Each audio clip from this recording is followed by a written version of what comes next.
Hello and welcome everybody. I'm Jono the Eternal Optimist, and I am joined by Lael. Hello everyone. And Lael will be playing as an Abyssal in our campaign. And please introduce yourself and your character. Okay, so I am Lael, and I will be playing an Abyssal. And I am a humanoid creature who has squid-like tentacles sprouting from her head, but below my neck I basically look like a human. I have a wet, slimy, dark greenish blue colored skin. And from Abyssal standards, Lael's character is considered quite attractive. We'll put it that way. Yes. From below the neckline, yes, maybe, but my huge tentacles, I think, are kind of off-putting. But what's your character's name? My name is Sylaris. Sylaris is in her 20s, and let us begin the campaign. You have recently joined the military. That means that several years ago, after experiencing your first ever battle in the defense of Eldria, you have had to leave your hometown, and travel to the military city of Thal'Azath. Is quite different to your hometown, as the Abyssal are stone carving masters of the depths. Since you guys don't have access to fire, you have mastered the art of creating homes and tools from stone. Now, thanks to the trade relationships you have with the species above, you do have access to metal and steel. However, those that cannot rust are prized above all others, and thus metal tools are somewhat exclusive to the military itself. Now, we know that this isn't the reason you joined the military. However, there was a certain man who gave you a promise many years ago during your first ever battle, given that you not only saved his life, but also achieved your first kill against one of the Abyssal's enemies, the Centauri. Yes. Yep. His name was Captain Zer. You have recently joined the military, and this is essentially your first day. You are being shown by one of the training grounds assistants to your quarters. In this room are about a dozen or so other Abyssal that are roughly your age. They are of mixed genders, and you can see that this is a shared dormitory. There is definitely a tension in the air because everyone is excited at this new stage of their lives, but also nervous because the hierarchy of the group hasn't been established yet. Mm-hmm. Everyone is eyeing each other and weighing up who's going to be top of the class. You arrive and you can see that there is still space for several more. So you're not late, but you're not early either. The instructor shows you to where your bed is. When the instructor leaves, one of your classmates approaches over. Why are you late? What? Why are you late? Oh, why I'm late? I'm not late. You know that being late will get people killed. Why weren't you here sooner like the rest of us? You can tell that he's kind of trying to provoke you, trying to see what your limits are. Well, I think I will tell him off that I'm not late. There are several people who are not arrived yet. I'm not late. Excuse me. Give me a dodge roll. A dodge roll. Okay. Woo! Very nice. I also have to roll though. He tries to grab another Abyssal's tendrils. Is very insulting. It's usually something that you would only see like when children are fighting, but for adult to yank at somebody's tendrils is quite disrespectful. Yes, because he tried to snatch one of your tentacles, but you effortlessly dodge his grab and twirl in such a way that you stand back to back against him, and this grabs the attention of the entire room, and you hear one girl at the back of the room who just goes. I will give you a free action before he has a chance to respond, because that was a really good roll. Well, I want to assert dominance. So I think I will counter, and Maybe I don't want to be that rude, so maybe I just shove him a little bit, not Okay, give too me an much. attack roll. Okay, I try to shove him. He tried to snatch your tendrils, and the next thing he knows, he feels the back of your foot kicking the gap in his knees, the joint behind his knees. In one fell swoop, he finds himself kneeling in front of the place where you were standing earlier. Do you place your hand on his head? I will go for it. Okay, let's go with that one. Learn your place. The girl And some kind of insult, maybe just throwing behind. Okay, so basically, as he's on his knees, you pat the top of his head, which also sort of it's not as insulting as like if you tried to grab the tendril. You pat the top of his head, you just say, learn your place. And the girl who whistled before starts to like laugh, and a couple of the other like students in the room sort of just either give a small applause or just nod in approval, just like, damn, this guy had been trying that with everyone. So he was trying to bully a lot of the newcomers, and you put him in his place. You undid all the progress he had just made. So now he's at the very bottom of the pile, essentially. Nice. Very nice. Very nice. Unfortunately, there is not a lot of time to savor the moment because the instructor who brought you here bursts into the room. They're out of breath. Sylaris, sorry. You have to come with me. Come. I didn't know. Well, I follow him, absolutely surprised. Yeah, the entire room is a bit surprised by this as well, because not only did you just humiliate the biggest bully in the room, but an instructor is apologizing to you and you recruit on your first day. So the whole room is looking towards you just like, who the hell is this? Yes. The instructor is now walking at, I say walking, but it's more like a type of swimming. It's essentially your equivalent of walking, but a brisk pace. You are traveling through the stone halls and the lamps that are illuminated from the lava floor. The abyssal cities have rows of stonework with glass inserts that have magma columns from the bottom of the ocean that illuminate their buildings and cities. As you're walking down this corridor and the various lamps in the stone are revealing the way, you can sense a nervousness coming from the instructor as you're brought out of the boot camp area and taken straight across to the strategic officer building. As you're crossing the training grounds, you can see that several platoons of abyssal soldiers are doing their routines. A few who are decorated in cloth material, adorned with medals, are more gathered around the officer building. You are led inside and the security gives you a bit of a strange look because your uniform that you were given when you arrive essentially indicates that you're a trainee, so you should not be in this building. Be in there. But the instructor has the authority to bring you in. So the security guy gives you this look like, oh, what have you done now? Why are you in trouble? What have you done? It's my first day and I'm already here. You're led through the officer academy and you can see now Hey, that... Can I ask the instructor where are we heading and what's this all about? Sure. The instructor looks towards you. Keep your voice down. You can talk normally when we're in the training rec room, but in the officer's building, we only speak when necessary. Okay. So the instructor leads you through. There are other officers of lower rank around, but they are also talking in whispers. You hear a loud bang coming from one of the rooms up ahead, and it's the same room where you are going to be, where the instructor has brought you. The door is a series of stones, like pebbles that have been strung through a netting. So essentially this netting is passed, and as you enter into the room, you can see that there is a stone table that has a pile of stone tablets, because obviously the abyssal can't use paper underwater, so everything has to be carved in sandstone. Yes. Wonderful, isn't it? Underwater societies are great. Taking notes in school. Hard work. Yeah. So there's a pile of tablets. Does mean is that the abyssal writing language is incredibly efficient. Like, imagine an extreme form of shorthand, and you can see that the bang that you heard before was one of the tablets shattered against the wall. The remains of it are on the floor, and a bit of like dust that came from it is drifting. Someone's angry.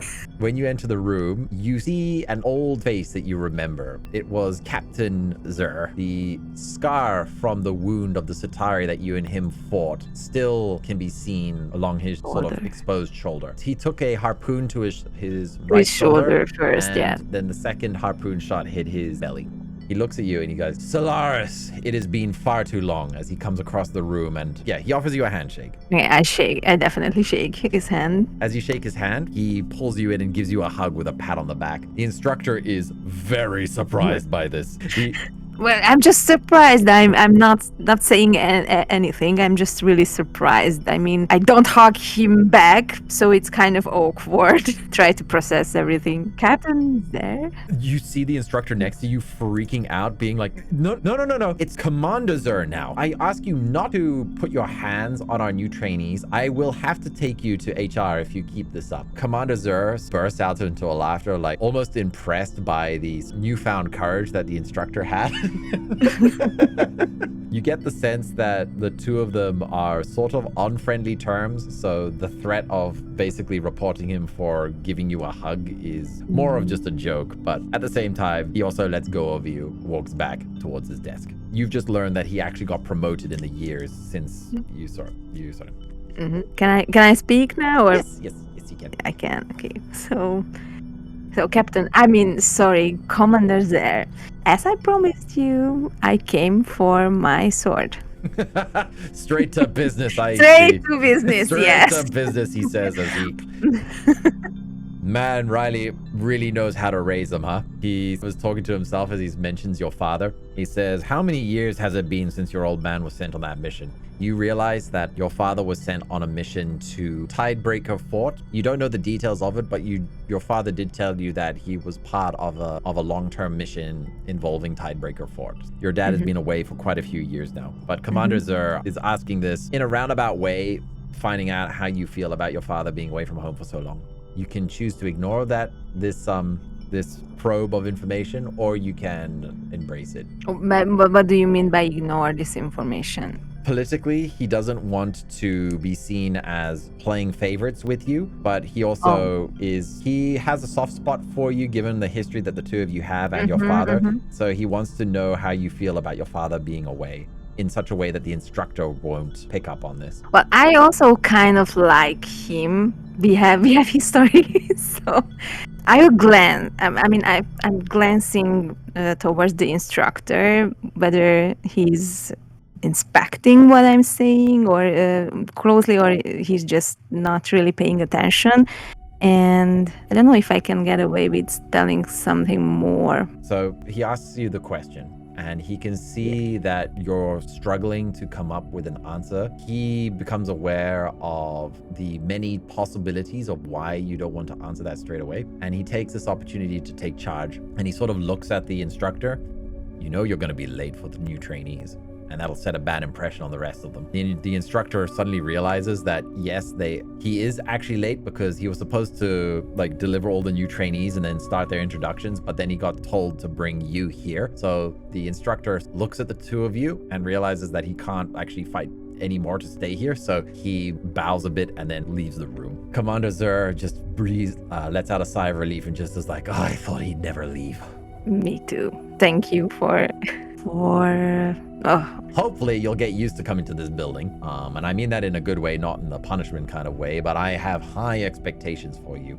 In fact, that kind of brings me to why I summoned you here in the first place. He gestures towards that stone tablet that was slammed against the wall. Yes. And he says, first off, I was looking forward to fulfilling my promise with you today. And don't worry, I have that sword. As you see, he's got a box on his desk. Unfortunately, I just received this summons for the two of us, which means that we have to go somewhere, and it's not going to be pleasant. Wait, you and me? Right now, as he stands up and he takes the box, he opens the box before you and he says, I was hoping to have a bit more of a ceremony with this, maybe have a drink or two, after your first day of training. But I didn't think that something like this was going to happen so soon. So, let's not stand on ceremony. And he opens up the box. You see the exact same sword that you used to take your first Atari life. He's offering you the sword. I take the sword and I look at the sword in awe. You notice in a small detail that the family name that he had engraved on it has been modified to now include your family name as well. So now the history of this sword is one of Commander Zur's family line being passed to the Rylia line as well. So what this means, it's not just a gift, but it's a proof of unity between your two families. It's not an insignificant thing, we'll put it that way, but let's just say your first battle left a very strong impression on him. Joining families with a commander, I think I hit the jackpot. Yeah, it's not like a joining of families, like in a marriage sense, but yes, I that get would be it. very funny if he just proposed to you, but no. Because then you would go straight to HR. Probably, yeah. No, what it means. But it's more like a kind of an adoptive father-daughter. I mean, not really, because I still have my father, but like he's just a figure I can look up. It carries weight. If somebody were to go into a duel with you and you used this sword, they would see that they're not just messing with your family, but potentially his family could also get involved in whatever conflict this duel has involved as well. So yeah, it carries weight. Yeah. Which is very nice.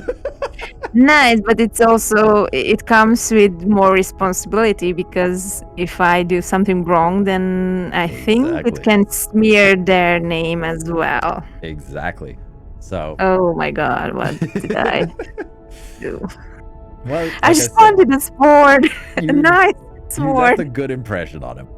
The two of you walk through the building, and you can see that a lot of the other staff members, when they see Commander Zur walking past, they get out of the way pretty quickly. Many of them are usually carrying stone tablets. Makes you think about what the hell could have been written on that tablet that made him throw it against the wall there. So the two of you leave the officer's building. For a moment, you think you're heading back to the training grounds, but in fact, you actually leave the military base itself. You start heading towards the inner city. The regular Abyssal living in this city also just make way for the two of you because you're both in full uniform. They know not to cause any holdups for the two of you. You start heading towards one of the largest buildings in the entire city.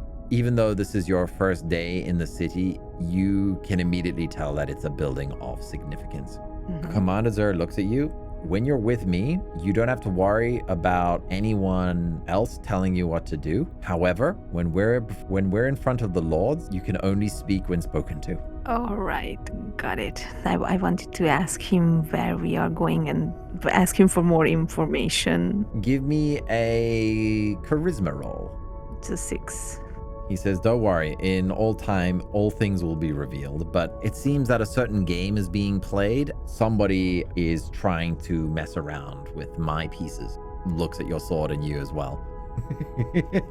Wow. He hears you say wow under your breath, and he's like, come on, I don't mean it as in like a pawn. I had much higher expectations, like a knight. It sounded more like a pawn to me. No, you're not giving your sword willingly because you know that it will land back to you soon, right? Exactly. If I'd used you as a pawn, I wouldn't have given you the sword with my family's name on it. No.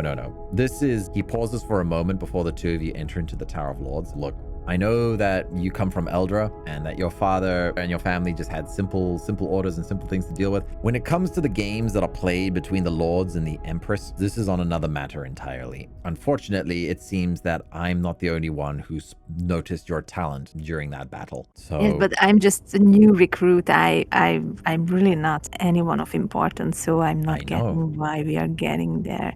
That's what's confused me as well, and that's why I was so angry when I got the notice that you got summoned. I don't know what kind of games they're playing, but somebody has just made a move, and I don't like it when somebody's making moves that I can't predict. And you can see the sort of strategist inside of him.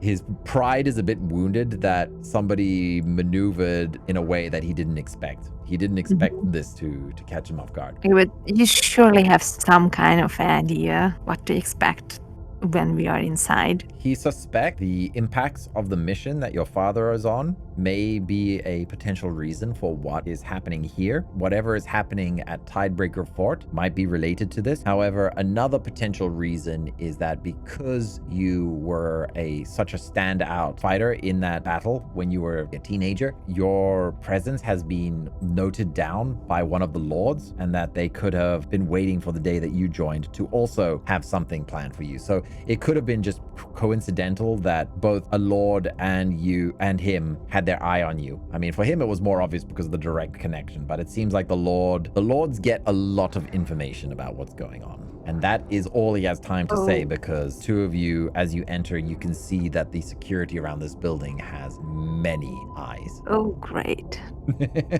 Hey, you were the one that wanted to go into the battle and not stay at home. Yes, but I just wanted to go into battle, and I don't want to be someone the others are fighting over, so... Then why did you have to roll so well? Even when you roll well, it's a curse. But even when the one time I roll high, it just ends up being bad for me. So when you enter into the Tower of Lords, you see that the stone itself has now been carved out of this with intricate patterns, this flowing mark where different stones of different colors have been overlaid on top of each other to create these very expensive and extravagant looking corridors. The patterns are on the floors, on the walls, on the ceiling. It's almost hypnotic in how it feels to travel through here. You notice that Commander Zur is walking at a much slower pace, and he puts out a reassuring hand, says, "Do not go quickly through the Tower of Lords." Give me a stamina roll. When he tells you this, you notice that your stomach had been feeling a little uneasy, and pattern that had been carved into the wall. When you travel quickly through the corridor, it creates this nauseous feeling in your stomach. It's a security mechanism. If anybody tries to break in or break out, they can't move quickly without throwing up and collapsing. Oh. The lords don't move fast for any reason. So yeah, you have to go slowly, which you can imagine is a nightmare for the staff because they don't ever want to be late or miss their food. So they have to like move quickly with their eyes closed. As you're traveling through this corridor, you go through a winding stairs because the building itself doesn't have any windows. It doesn't have any points of vulnerability as easily as that. It's a fortress that has been built, but it's also a grand and well-decorated fortress. So you are led through this long corridors and winding stairs, and all of it has this nauseating pattern to it, which is quite beautiful, especially if you had time to stop and admire the sheer detail of the craftsmanship that it must have taken. Who knows how many generations it took to create this tower. But once you enter what must be the center of the tower on a high level, because again, there's no window, so you don't know how high up exactly you went, there are two solid stone doors, and Commander Zur is standing there in front of 4 heavily armored security standing by the doors, and Commander Zur salutes at them. Do you do the same? I do the same, but before I do that, I gulp. A big gulp and glance towards Commander Zur. After that, I just imitate. Commander Zur sighs a little bit. As long as you're not rude, everything should be fine. If they have a question, just answer truthfully. The kind of games that the lords like to play are far more than what even I'm comfortable with. So being genuine is probably the easiest thing you can do. And clearly they've brought both of us here for a reason. He says this confidently, even though you know that the guards can overhear. And you can see that the guards themselves are unmoving in what he's describing here. So, all right, let's do this. You ready? Yes. Well, I'm not, but yes. 2 of the 4 guards go to the edge of the further sides of the 2 doors, and there is a chain pulley system that requires both of them to start pulling. And as they pull both chains down, you notice that the chains start to move on their own. Give me a perception roll. So you hear a faint grunt coming from below the room, as what can only be assumed are other servants also pulling on the chain once they got the signal that the guards guards were opening the door. The two doors hesitate for a moment before slowly grinding open. Inside the room is lavishly decorated in the equivalent of a carpet, where seaweed has been growing naturally to create soft bedding all along the floors. In the room, you can see that there are two elevated thrones carved of stone, but also there's decorated with cloths and everything to make them more comfortable. Upon these two thrones, you see two regally dressed Abyssal sitting. You and Commander Zur step inside. Take a seat. The two of them look at you expecting something. What do you do? I'm looking at Commander Zer nervously. Give me a composure check. 19. Oh. Perfect. You are as cold as steel. Excellent. After several minutes of this silence, where neither you nor Zur are speaking or even showing facial expressions, eventually one of the lords smiles. Good. We have definitely chosen well. The lady that is on the other side, because it's a lord and a lady, so you would definitely know this. It's Lady Thal and Lord Azath. Now, I mentioned before that the way that it works in the military cities is that the lord and ladies are a dual role of separate families in order to separate the political power between families, so that the empress doesn't have to worry too much about the military organizations causing a coup d'etat, because there are two lords vying over control of the military aspects of each city. Lady Thal and Lord Azath are the ones that are before you now. They jointly rule this entire city and all the military operations that occur from this base. It was Lord Azath that was the one that commented on your impressive display of composure. Commander Zell, you can see that his hand clenches a little bit as he's getting frustrated with this. He bows his head down. My lord and lady, I have an invasion to plan. Can we please get to the source of our business here today? You can see that Lady Thal is not impressed too much by Commander Zur's bluntness, but Azath seems to enjoy this again as he just laughs and says, yes, I know, but this was important. There was meaning behind this. As you know, Lady Thal and I, we don't do anything without meaning. And you hear this. They can't see it because Commander Zur's head is still bowed, but you can hear this as he mutters under his breath. Oh, I know. I like this guy. A servant enters the room. 4 trays are placed beside each person that was in this room. So you, Commander Zur, and the Lord and Lady each have a plate of food, and it is an expertly crafted cuisine. Like, it is high class food for the Abyssal. Like, it has freshwater fish, it has rare catches. It is probably the most expensive meal you will have ever eaten in your life if you choose to eat this right now. Oh yeah, well, how do you respond to this? I'm really confused. That's why I'm here, why I'm given this exquisite dinner, and what's all this about. But I'm not touching the food yet, so I'm just really looking around, confused, not showing it on the outside. Commander Zur looks at the food himself as well. Thank you for the meal. I assume that you two are also hungry, as he looks at both the Lord and the Lady, and he says, "Please give us permission to start." And the lady just waves her hand. Zur begins to very politely eat his meal and is signaling towards you that you should do the same. And can I just whisper under my nose that is this safe to eat? He lifts up a piece of food to his mouth and he whispers, he says, "Even if it isn't, you still have to," as he takes a bite. Oh, my eyes go wide then. What? I'm saying with my mouth closed as much as I can to the Lord and the Lady not to notice that we are speaking without the permission. So don't worry, they're eating their own food as well. So they're not enjoying the flavors. Oh, okay. So they are not they're not laser focused on us. Okay, then I will just what? Are you for real? Remember, everything they do has meaning, as he continues to eat.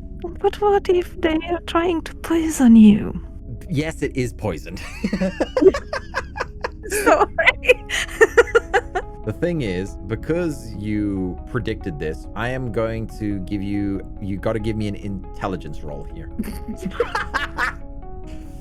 Give me an instinct roll. You get the feeling that the freshwater fish or the deep sea urchin is the one that has been poisoned. So which one are you not going to eat? I would go with the urchin because it's what I'm thinking. The freshwater fish is such a rarity here that they wouldn't ruin it with poison. So I will eat that one and leave the urchin. You consume all of the food except for the sea urchin, and by the time you finally finish, and you notice that Commander Zur has also done the same. You notice that he slowed down his eating to give you more time to get through the meal. He was copying the choice that you made, but you do notice that he intentionally slowed down. You also notice that both the lords. Yeah, that's what I would. Can I see what they are eating, or they are just a bit they too are far? elevated above you because they're on the granite chairs. But I'll let you know now. They basically ate everything. Okay. They were watching you as you were finishing your food, and they noticed that you avoided the sea urchin. The Lady Thal gets out of her chair and she jumps out of her chair gracefully and just lets gravity drift her straight towards you, almost in one elegant sweeping motion from her elevated position. She gracefully lands down, almost like her front toes touch the seaweed carpet flooring. As she lands straight in front of you, she leans forward, her nose is about to touch yours, and she says, "Why did you leave the sea urchin?" I don't like it. Give me a composure roll. You pass your composure, so now you've got to give me a manipulation check. She smiles slightly and she says, "Oh, you can do better than that. Come on, you were doing so well." No, I'm sorry, milady, but I don't eat sea urchins. I have a really bad reaction to urchins. So thank you very much for your generous meal, but I'm full already, so I have to refuse. Thank you. Commander Zur bursts out laughing, and you see the lady whip her head towards him in his direction. She was enjoying herself watching you sort of squirm, but when he bursts out laughing, it disappoints her immeasurably because he's ruining her fun. And he says, "Yeah, I too also have an allergy to poisons." He just straight up calls it out. And I'm just looking at him slowly, turning my head towards him and just written on my face, "What are you doing?" She's the ruler here. What are you doing? Azath, meanwhile, just sinks into his chair and he folds his arms, but he has a very smug look on his face where he's just like, Meanwhile, Lady Thal, the fury that was in her eyes is immediately snapped back into place as she refuses to let Commander Zur get the better of her. And she elegantly walks around between the two of you, between you and Commander Zur. And she, again, just speaks out loud. This time she's got more distance and there's a coldness in her voice where she was saying, "You did well to hold your composure when in the presence of such high lords. You were smart enough to be aware of the potential danger of accepting gifts from anyone, and you were cunning enough to gracefully try to turn it down. However, you're not believable enough in your lies yet." Again, you have no idea what it is that she's up to, but you can tell that she's evaluating you. Azath now, he also gets out of his chair, but instead of jumping down, he just walks down from where he is up high, and he approaches Thal and he says, "Don't be too harsh on her. This is literally a trainee's first day, and I would say that she's done exceptionally well, especially given that the hardest test of all was actually telling that there was poison to begin with." And Lady Thal says, "Doing well is not great, and I only expect greatness." And Azath is like, come on. Are you telling me that you could find anyone else from the new recruits who could have achieved this? And Thales pauses for a moment and says, "If I was bothered to look, maybe." Commander Zur is very quiet while these two lords are essentially not dancing around the two of you, but they're walking in circles. You get the feeling like you've seen this with the sharks when they circle prey before. Is there anything you want to say or do, or what are you thinking? I'm thinking a lot of things. What are you thinking? What are you thinking? Whether it's safe to say something to Lady Thal, or maybe it's better to shut up and just watch what unfolds here. I don't think I will say anything for now. I'm just quietly watching them sort of argue. As this is happening, you notice that they've been getting closer as they're circling around you. Lord Azath's foot is about to step on you, a dodge roll, but very nice. Very nice. You, with minimal motion, just gracefully avoid making contact with the Lord. And in fact, you rolled so well that you essentially noticed that he was observing to see how you would conduct yourself. Let's just say you left a very good impression. Like, you handled the potential situation very well there. He looks at Lady Thal, who was also observing. She decides to silently nod. The two of them return back to their chair. And at this point, you can see Commander Zur is reaching the limits of his patience. Because the lords and ladies, they have their games. And sometimes they're games that are games, and then sometimes they are games with much deeper meanings. But you passed their little games, I will tell you that. You get that feeling that whatever it was that they were doing, that you were able to successfully navigate whatever pitfalls they may have had for you. Nice.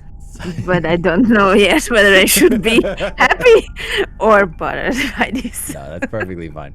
Lady Thal gestures to imply that she's about to speak, and she says, Commander Zur, as you said earlier, you do have an invasion to plan, so that is all. Thank you for coming by. No. Totally. He hesitates for a moment, and he looks towards you, and he looks towards his sword, and he gives you a sort of a nod, and it's the exact same nod that he gave you back when he first handed you the sword when he was injured, and basically entrusted you to save both of them when that Centauri was attacking you at full speed. It's that same look of, I know you can do this. Well, I'm glad you know that. I am not that confident, but thank you. Begrudgingly, he stands up and politely makes his exit from the room. As he's leaving, you hear the chain sounds again as the two doors that were open this entire time begin to come to a close. As the doors seal you in the room with the lady and the lord. Oh no. At this point, Lord Azath tells you to rise, and he says, don't worry, you can speak freely now. There is no one else here who can listen, and even if we were to speak casually, no one else would believe you. He's saying you can now drop the standing on ceremony. When those two doors are closed, what happens in this room never leaves this room. You can, if you want, you can insult him, but that doesn't mean there won't be consequences. It just means that you can speak freely now. And what basically now I can ask them questions. So I think I will ask them questions. Go for it. Okay, Lady Thal and Lord Azath, excuse me for my rudeness, but may I ask what this all was about? I'm really, really confused right now. Lady Thal and Lord Azath sort of smile a little bit. Lady Thal says, what do you think it was about? What kind of inkling do you believe could be the reasons behind what just transpired? Come on, what does your gut tell you, Lael? My gut tells me that I will get some kind of secret mission from them. They were evaluating my skills. So you can say that. Can I say that? Yep, you can. Are you maybe perhaps considering me for some kind of job? Azath seems to be impressed as he says, yes, in a sense we were. We were testing all of the requirements that we have in need of. And it seems that you passed all of them but one. Lady Azath seems to, but you can see that she's a bit disappointed where she says, like I said, you do need to work on your lying skills a little bit. And Lord Azath says, but at the same time, we also do enjoy ruffling the feathers of that old commander as well. He might be one of the heroes of the conflicts with the Centauri, but we do like to remind him of who's in charge every now and then. I like them as well. I mean, Azath is not the lady, but the Lord is a cool guy. The Abyssal are right up your street. Yeah. May I know the details? And I have one question though. Can I refuse after I hear the details, or it's not negotiable whether I want to do it or not? Lady Thal's now she smiles a little bit. She says, "You're perfectly allowed to refuse, but it doesn't mean that your life expectancy outside of this room will be for very long." Oh, I see. Okay, then I think I will have to work on my lies. Azath speaks to Thal now and just says, "Cut her a break. Like I said, it's her first day. What we have for you is actually a very important mission. As you said, we are in need of a spy." A spy? A spy, yes. Lady Thal now has returned to her chair. As you can imagine, Abyssal don't exactly blend in well on land or with others, but we are in desperate need of intel. We are criminally unaware of the ongoings of anything beyond the coastlines above land. We are short on metals, as everyone knows, and most importantly, we are always at the mercy of fighting a defensive front against the Satari and the Kitsune. So we, and she looks at Lord Azath, we as in we came to the agreement that we require some better PR. And what better PR than a upcoming young Abyssal who shows great promise in her first battle and has, let us say, the features that the other species would find more appealing than some other Abyssal, in the sense that you are more human, basically, is what she's saying. Mm-hmm. We need you to travel above land and improve the public relations of the Abyssal to the other species, to improve our reputation, and at the same time gather as much information as possible that can help us in our conflicts, and just generally about what's going on the land. She takes out a small amulet from a part of her throne, and she tosses it towards you. It drifts through the water and naturally falls towards you. Do you grab it? Yes. In your hands, you see that it is a intricately carved necklace of sea stone and thread, and you can sense that there is a spiritual energy inside of this amulet. My lady, what is this? I carved it myself. Is expecting you to admire it a little bit longer. I'm impressed. I'm. Can I just give me a manipulation roll? Insert a remark that I never thought that you were capable of. She still smiles because flattery is flattery, even if it's not genuine. Yeah, she says, "I carved it myself. It's imbued with my spirits. It will help you keep focused on your mission and protect you from the influence of outsiders." Oh, thank you. Lord Azath, though, he steps down from his throne because he also went up to fetch something, and he passes to you a vial of pure darkness. Wow. It is his very own ink of darkness. Ink of darkness. He says, "Now, obviously, do not open this while in water. However, if you can mix 1 drop of my ink of darkness with 1 drop of your own while you are thinking of the intel that you want to share, then if you were to place those 2 drops together in a river or the ocean, then that intel will naturally make its way back to me through the spirits." Oh, nice. These lords, in fact, both of them, are giving you objects that are heavily imbued with their spirits. Mm-hmm.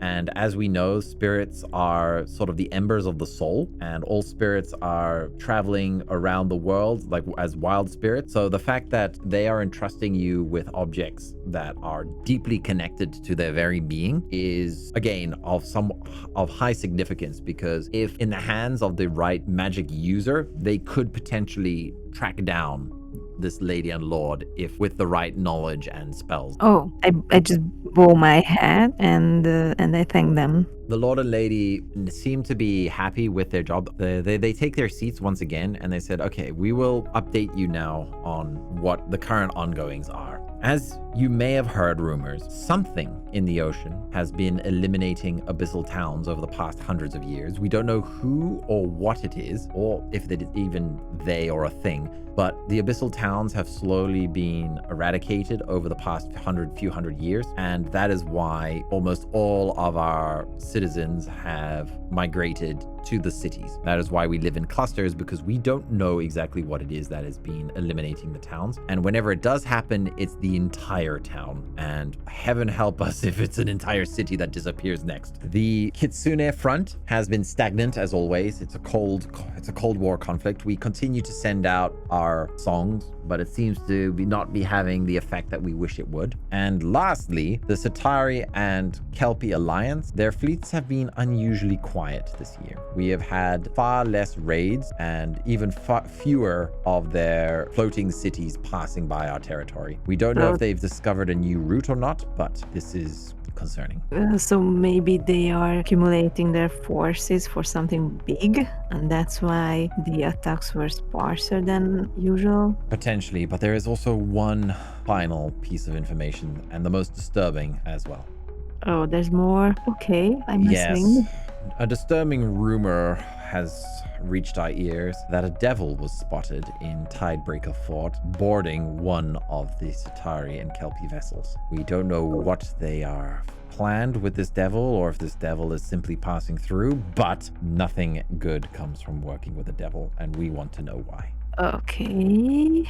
The vessel that the devil was seen boarding was heading from Tidebreaker Fort to the east and should most likely reach Lansira soon, the island of Lansira, which is to our south. So he wants me to go there? Yes, you should head in. You should probably head in that direction. But what about my training? I'm still far from a trained soldier. The more you're trained, the more obvious it is that you become connected to the military. You can do whatever it is that you believe in the best interests of our people, as long as it improves the relationship or the appearance of us to them. So if you want to claim that you are a student, you can feel free. If you want to say that you're a soldier and you believe that that will win favor in that sense, then go ahead and do that. You have a lot of flexibility on this mission. The most important things that we want to know is what is going on with this devil, what is going on in the above world, and how much you can improve our relationships with the other species, or at least our appearance, because we do need trade. All right. If you think that I will be able to make the abyssal image better in other nations, then I will try. You can help others, and you must take risks. You must put yourself in danger in order to help others, because, who doesn't love a good hero story? But do not die under any circumstances. We need that intel. Well, I will try, my lord. Oh, Lady Thal gets an idea that puts a smile on her face, and she says, and ask Commander Zer to give you his favorite Severfin shark. But I never rode a Severfin shark before. Well, experience is the greatest teacher, says Lord Azir. Hey, but they're training for years, my lord. I can't possibly learn how to ride them in several days only. Do I even have several days? Yes, you will have some time. We will inform Commander Zer that your top priority will be to learn how to ride a Severfin shark, as well as how to lie a little bit better, I think. And with that, the lords both clap in a strange pattern, and the door itself starts to open once again. And with that, you are escorted out of the room by one of the four guards. Mm-hmm. Yeah, you are taken through the corridor at a pace that is slightly faster than you would like. It's much more brisk than when Commander Zer was going through. So by the time you finally leave the tower, you feel a little bit dizzy, and almost like that luxurious meal that you ate is about to escape. Welcome to being summoned by a lord. They will wine and dine you and then make you want to throw up. If you survive the wine and dining. Yeah, that too. But okay, you survived. I survived. You are taken to the training grounds, and you're given some very basic training, private tutelage by a new instructor. You are given specialist training in martial combat, as well as, because you're going to be trained as a spy, you are given improvised training with shorter knives. So rather than traditional swords, you are given a specialty in daggers, throwing knives, and short swords, like the one that you were given by Commander Zer. Commander Zer does drop in time to time to see how your training is going, and he's also Does he know? Yes, he received the orders that he was to give you specifically his favorite Severin shark. He was ordered to essentially find an instructor who would specialize in these tactics.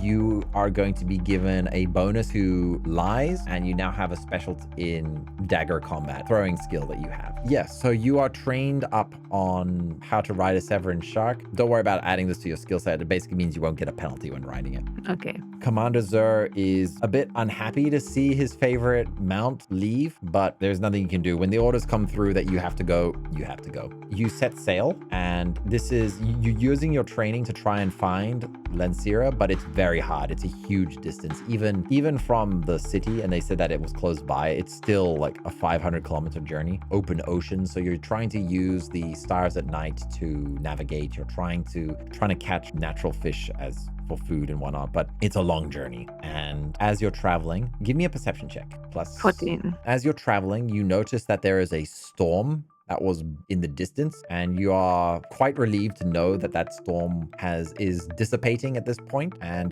didn't hit you while you were traveling. You also notice coming from the opposite direction is a strange looking boat that you have never seen its design before. It doesn't look like a Satari vessel. However, it is the first boat you've seen since you've left your journey. Can I carefully check the boat? I mean, just swim closer, but careful enough to not be spotted. And that's where we're going to call it for today. Okay. I can't believe you made me a spy. I will be spying on the others. I will spy. The next episode should be right here. Thanks for watching.